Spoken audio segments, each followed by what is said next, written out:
First at 6, an Eyewitness News exclusive interview from the White House. Less than 24 hours after Rhode Island native Michael Flynn resigned as National Security Advisor, Eyewitness News anchor Patrick Little sits down for a one-on-one with White House Press Secretary Sean Spicer at the White House. Flynn resigned after less than a month on the job for misleading Vice President Mike Pence and other senior government officials about the communication Flynn had with Russia. And just minutes ago, we learned Flynn has been interviewed by the FBI. That's according to several news outlets, including CBS News.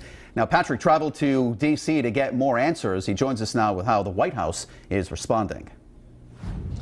Obviously a very busy day here in Washington, D.C., and a Rhode Islander at the center of it all, Middletown native Michael Flynn, resigning his post late last night as National Security Advisor. I spoke exclusively with White House Press Secretary Sean Spicer about this latest shakeup in the Trump administration.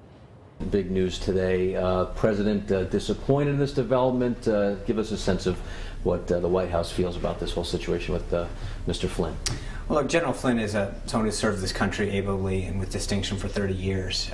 He is a dedicated and loyal public servant, and the President appreciates his service to our military, to our nation, and to his continued desire to help this country move forward. But at the end of the day, after a thorough review, he felt as though it was appropriate to ask for and to accept the resignation of General Flynn so he could move on. Trust seems to be a big topic of conversation around here for the first couple of weeks, whether it has to be with staff, right, media, back and forth.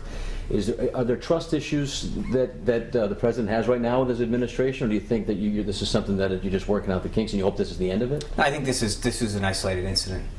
Okay. Wanted to ask you about the possibility of a congressional investigation. Do you guys... Well, it's obviously up to Congress. They're an equal branch of government. That's up to them to decide what they want to do and move forward. But as I mentioned earlier today, we went through a very exhaustive review of the situation, and I think we found what I believe the Department of Justice also found was that this wasn't a legal issue, this is a trust issue.